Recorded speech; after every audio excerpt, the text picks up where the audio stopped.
Malam itu pintu rumah keluarga Saputra di Surabaya dibanting keras hingga bergetar. "Kamu bukan anakku lagi," teriak Pak Hadi sambil melempar tas ransel ke wajah Rian yang basah oleh air mata dan hujan deras yang mengguyur halaman. Rian berdiri gemetar di trotoar licin. Usia 22 tahun, tubuhnya yang ramping terasa dingin bukan karena angin malam tapi karena kata-kata ayahnya yang seperti pisau menusuk dada. Semua karena pesan-pesan intim dari Dika, kekasihnya yang tak sengaja terbuka di ponsel saat ibunya meminjam untuk menelepon.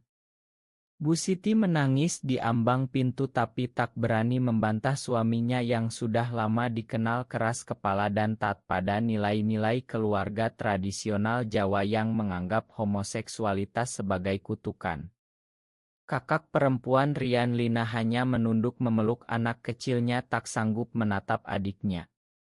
Rian mengangkat tasnya yang berat oleh pakaian seadanya dan laptop tua, satu-satunya harta yang ia punya.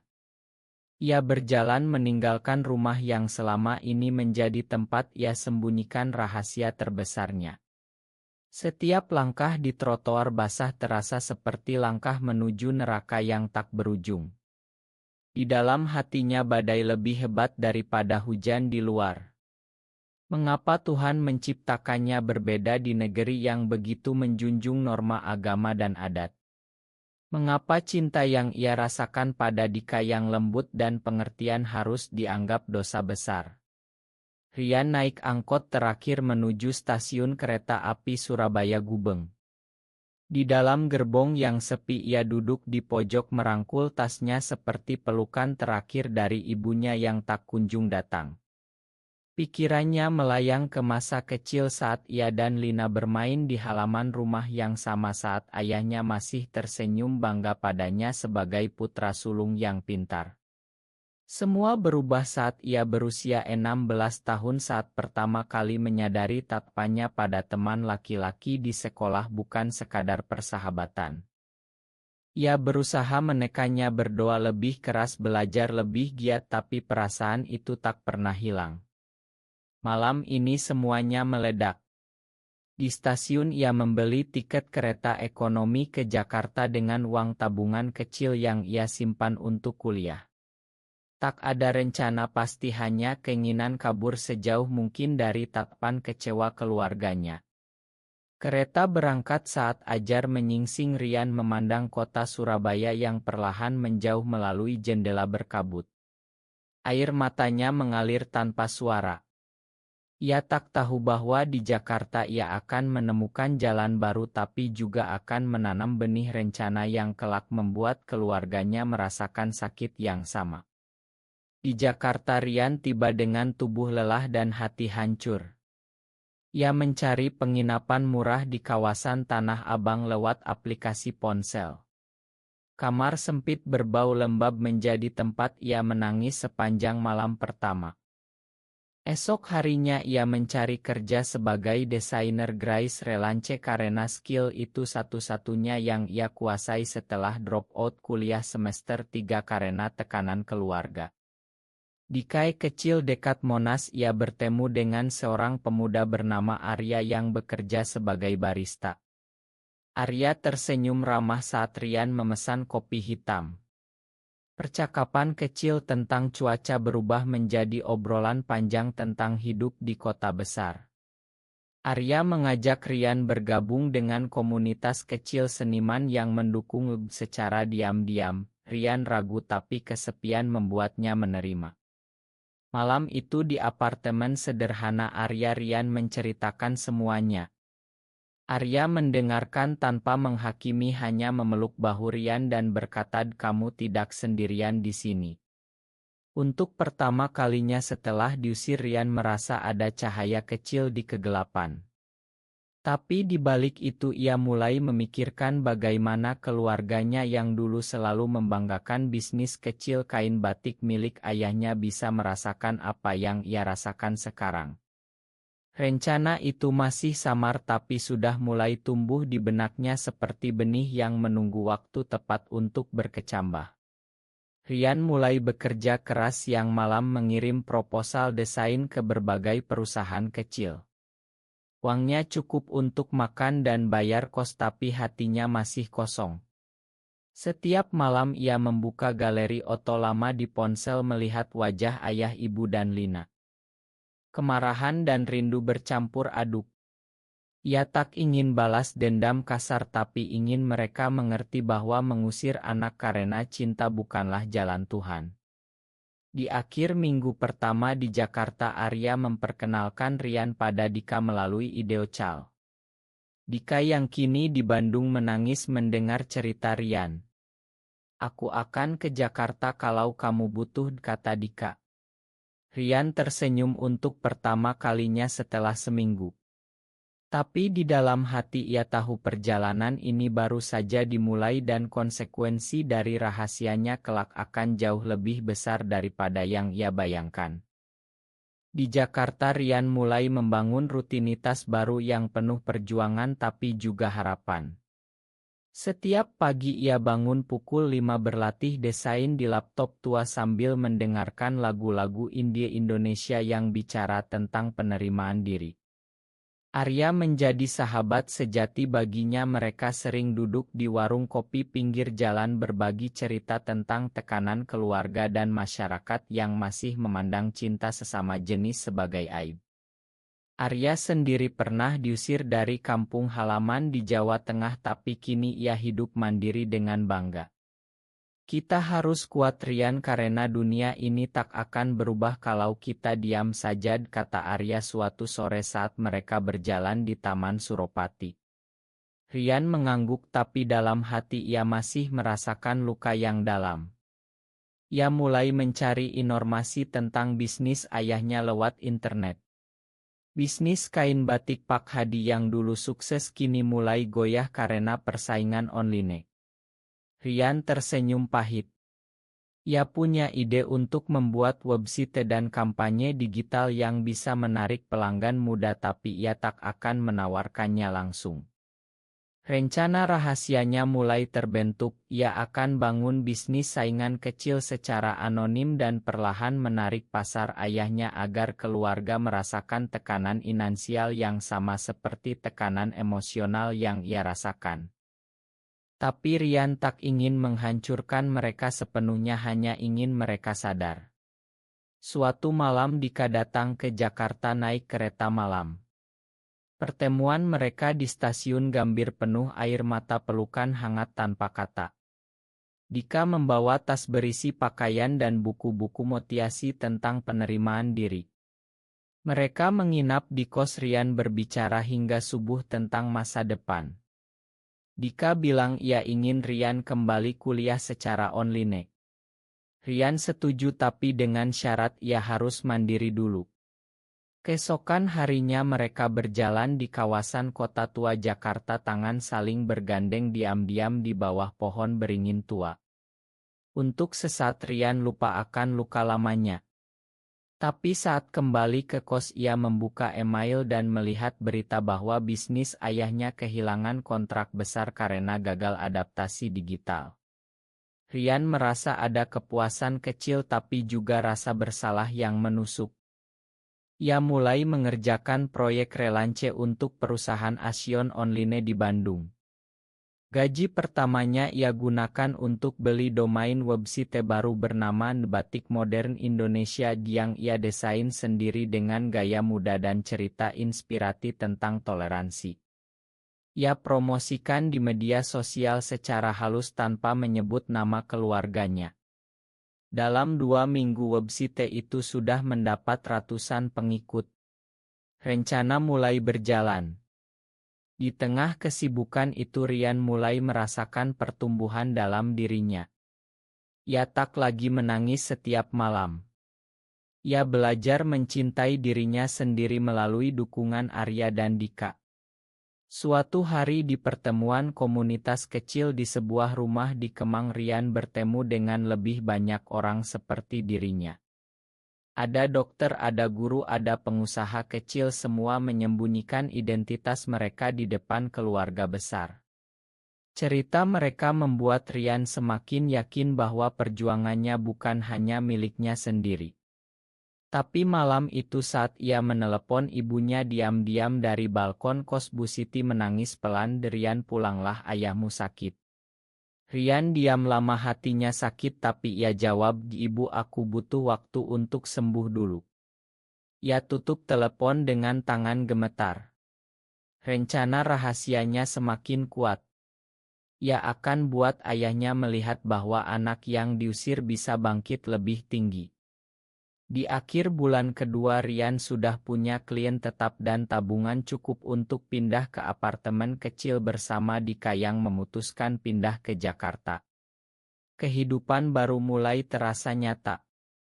Tapi di balik senyumnya ada bayang-bayang keluarga yang masih menunggu di Surabaya dan rahasia yang akan segera mengguncang mereka semua. Rian dan Dika kini tinggal bersama di apartemen kecil di kawasan Tebet, Jakarta Selatan. Pagi-pagi mereka sarapan roti bakar sambil merencanakan hari. Dika bekerja sebagai guru les priat, sementara Rian semakin sibuk dengan bisnis online-nya. Website batik modern Indonesia berkembang pesat. Rian merekrut 2 desainer relance secara anonim dan mulai menjual kain batik dengan desain modern yang menarik generasi milenial. Penjualan naik 20% dalam sebulan. Rian tahu bahwa ini akan mempengaruhi bisnis ayahnya secara perlahan. Ia tak pernah menyebut nama Pak Hadi, tapi ia tahu dari obrolan diam-diam dengan Lina Yacat bahwa kontrak ayahnya semakin berkurang. Lina tak tahu bahwa adiknya adalah dalang di balik itu semua. Rian merasa campur aduk antara kepuasan dan penyesalan. Suatu malam saat Dika tertidur, Rian duduk di balkon memandang lampu kota. Ia teringat kata-kata ayahnya dulu, "Kamu harus jadi tulang punggung keluarga, bukan beban." Kini ia justru menjadi beban yang tak terlihat. Arya datang berkunjung membawa kue dan cerita tentang komunitasnya. Mereka bertiga duduk di lantai apartemen berbagi mimpi. Arya bilang ia ingin buka kai khusus komunitas yang aman. Rian mendukung penuh. Di tengah obrolan itu telepon dari ibu berdering lagi. Bu Siti bilang ayahnya masuk rumah sakit karena tekanan darah tinggi. Rian diam lama lalu bilang, "Ya, aku doakan cepat sembuh, Bu." Tapi ia tak kunjung pulang. Rencana rahasianya terus berjalan. Ia mulai kerjasama dengan influencer muda di Jakarta untuk promosi batiknya. Salah satu ide yang ia buat bercerita tentang cinta tanpa batas secara halus mendapat jutaan views. Penjualan meledak. Sementara bisnis Pak Hadi semakin sepi. Lina menelepon Rian suatu sore, suaranya panik, "Adik, bisnis ayah hampir bangkrut, kamu di mana?"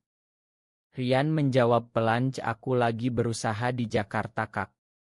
Ia tak bercerita lebih. Di dalam hatinya ada kepuasan bahwa akhirnya keluarga merasakan apa artinya kehilangan. Tapi saat Dika memeluknya malam itu dan bilang, "Jangan biarkan dendam menguasaimu sayang," Rian mulai ragu. Apakah ini jalan yang benar? Pertumbuhan emosionalnya semakin dalam. Ia mulai ikut konseling online dengan psikolog yang mendukung komunitas GAI. Ia belajar bahwa luka keluarga tak bisa disembuhkan dengan balas dendam tapi dengan kebenaran. Tapi rencana sudah terlalu jauh. Ia memutuskan untuk melanjutkan tapi dengan hati yang lebih lembut. Di akhir bulan ketiga, Rian mendapat tawaran besar dari perusahaan Asion Nasional untuk desain koleksi batik Pride. Ia terima dengan syarat nama perusahaannya tetap anonim.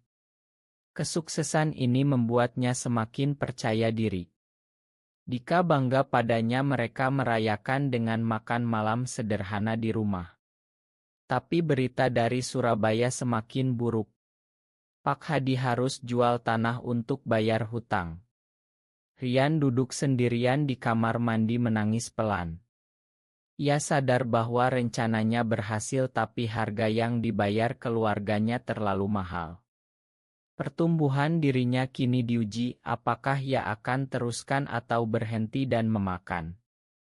Kesuksesan bisnis Ryan semakin nyata tapi hatinya semakin gelisah. Websitenya kini punya ribuan pelanggan tetap dan ia bahkan merekrut tim kecil di coworking space dekat apartemen. Dika selalu mendampingi memberi dukungan emosional yang tak ternilai. Mereka sering jalan-jalan di akhir pekan ke pantai Ancol atau taman kota berpegangan tangan saat tak ada yang melihat. Cinta mereka tumbuh dalam diam penuh pengertian. Ryan mulai berbagi mimpi tentang masa depan, punya rumah kecil di pinggir kota dan mungkin adopsi anak suatu hari. Tapi bayang keluarga tak pernah hilang. Lina menelepon hampir setiap minggu cerita tentang ayah yang semakin pendiam dan ibu yang sering menangis di kamar. Bisnis batik Pak Hadi kini hanya separuh dari dulu. Ryan tahu itu karena kampanye digitalnya yang sukses. Suatu hari ia memutuskan untuk mengunjungi Surabaya secara diam-diam. Ia naik kereta malam sendirian memakai topi dan masker. Di stasiun ia tak pulang ke rumah tapi menginap di hotel murah dekat pasar. Esoknya ia mengamati toko batik ayahnya dari kejauhan. Pak Hadi duduk di kursi kayu tua, wajahnya tampak tua 10 tahun. Ryan merasa dadanya sesak. Malam itu ia kirim pesan anonim ke Lina, bisnis ayah bisa diselamatkan kalau ada desainer muda yang bantu. Lina balas bingung tapi Ryan tak jawab lagi. Kembali ke Jakarta, Ryan semakin dalam-dalam rencananya. Ia buat proposal kerjasama untuk bisnis ayahnya tapi melalui perusahaan boneka. Jika Pak Hadi terima maka ia akan ungkap identitasnya. Tapi di tengah itu ada krisis baru. Dika sakit parah karena infeksi yang membuatnya harus dirawat di rumah sakit. Ryan panik duduk di samping ranjang Dika sepanjang malam memegang tangannya. Saat itu ia sadar bahwa hidupnya tak hanya tentang balas dendam tapi juga tentang orang-orang yang mencintainya sekarang. Arya datang menjenguk membawa buah dan kata-kata bijak. Ryan, kamu sudah tumbuh banyak, jangan biarkan masa lalu merusak masa depanmu. Saat Dika sembuh, Ryan memutuskan untuk memperlambat rencananya. Ia fokus pada proyek pribadi, membuat kampanye sosial tentang penerimaan keluarga terhadap anak di Indonesia. Video pendek yang ia buat dengan aktor amatir mendapat perhatian media lokal. Untuk pertama kalinya Ryan merasa suaranya didengar. Tapi keluarga masih tak tahu. Lina kirim foto ayah yang kini sering duduk termenung di teras rumah. Ryan menangis sendirian di kamar. Pertumbuhan emosionalnya mencapai titik di mana ia mulai mempertanyakan apakah dendam benar-benar obat untuk luka. Ia mulai menulis surat panjang yang tak pernah ia kirim untuk ayahnya. Surat itu berisi semua rasa sakit dan harapan. Di akhir bulan keempat bisnis Ryan sudah stabil, ia bahkan bisa kirim uang anonymously ke rekening ibunya. Bu Siti menelepon bertanya dari mana uang itu. Ryan hanya bilang dari teman Bu. Rahasia semakin berat tapi Ryan merasa semakin kuat sebagai manusia. Cinta dengan Dika semakin dalam, mereka bahkan bicara tentang menikah secara simbolis di Bali suatu hari. Puncak krisis datang saat Pak Hadi hampir kehilangan rumah karena hutang bank. Lina menelepon Ryan dengan suara putus asa, adik tolonglah, ayahmu butuh bantuan, kita tak punya siapa-siapa lagi. Ryan diam lama lalu bilang, ya aku akan lihat apa yang bisa kulakukan kak. Di dalam hatinya badai berkecamuk. Rencana rahasianya sudah siap untuk diungkap. Ia kirim proposal kerjasama besar melalui perusahaan bonekanya ke bisnis ayah. Pak Hadi yang putus asa menerima tanpa tahu siapa di baliknya. Rian terbang ke Surabaya dengan Dika dan Arya sebagai dukungan.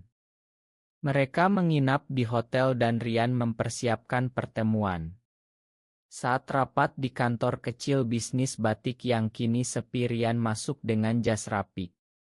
Pak Hadi tak langsung kenal karena Rian sudah berubah lebih dewasa dan percaya diri. Saat Rian ungkap identitasnya, ruangan hening. Ayahnya berdiri gemetar, wajahnya pucat. "Kamu Rian?" suaranya parau. Rian berdiri tegak. "Dia Pak, aku yang kalian usir karena aku gay. Dan aku yang selama ini bantu dari jauh tapi juga yang buat bisnis ini goyah karena aku ingin kalian rasakan sakit yang sama." Bu Siti menangis. Lina memeluk adiknya. Pak Hadi duduk lemas. "Aku salah nak. Aku takut apa kata orang." Rian menjelaskan semuanya dengan suara tenang tapi tegas tentang perjuangannya di Jakarta, tentang cinta pada Dika, tentang bagaimana ia tumbuh menjadi lebih baik. Tak ada teriakan, hanya air mata dan pelukan lambat. Tapi rencana tak berhenti di situ. Rian tawarkan untuk selamatkan bisnis dengan syarat keluarga menerima dirinya dan Dika sepenuhnya. Pak Hadi akhirnya mengangguk. "Aku sudah kehilangan cukup banyak, aku tak mau kehilangan anakku lagi." Malam itu di rumah lama, Rian tidur di kamar lamanya, Dika di sampingnya. Untuk pertama kalinya setelah bertahun-tahun rumah itu penuh tawa kecil meski masih ada luka yang harus disembuhkan. Setahun kemudian bisnis batik keluarga Saputra bangkit kembali dengan desain modern karya Rian dan timnya. Pak Hadi kini sering tersenyum saat melihat anaknya bekerja di meja yang sama dulu. Bu Siti memeluk Dika seperti anak sendiri. Lina dan suaminya menerima dengan terbuka. Rian dan Dika menikah secara simbolis di pantai Bali dengan keluarga hadir. Di bawah senja kemasan, Rian memeluk Dika erat, merasakan kebahagiaan yang dulu hanya mimpi. Perjalanan panjang penuh air mata, pengkhianatan dan pengampunan telah mengubah semua orang. Rian tak lagi dendam, ia belajar bahwa kekuatan sejati ada pada cinta dan keberanian menjadi diri sendiri. Keluarga belajar bahwa penerimaan lebih penting daripada norma sosial. Tapi luka lama tak hilang sepenuhnya, hanya menjadi cerita yang menguatkan mereka. Suatu sore di teras rumah Surabaya, Rian duduk dengan ayahnya. Pak Hadi pegang tangan anaknya. "Makan ayah nak." Rian tersenyum. "Kita sudah saling makan Pak. Kehidupan berlanjut dengan harapan baru." Rian terus advokasi untuk hak-hak komunitasnya melalui bisnis dan cerita pribadinya. Dika membuka sekolah seni untuk anak-anak dari keluarga konservatif. Arya membuka kai impiannya di Jakarta.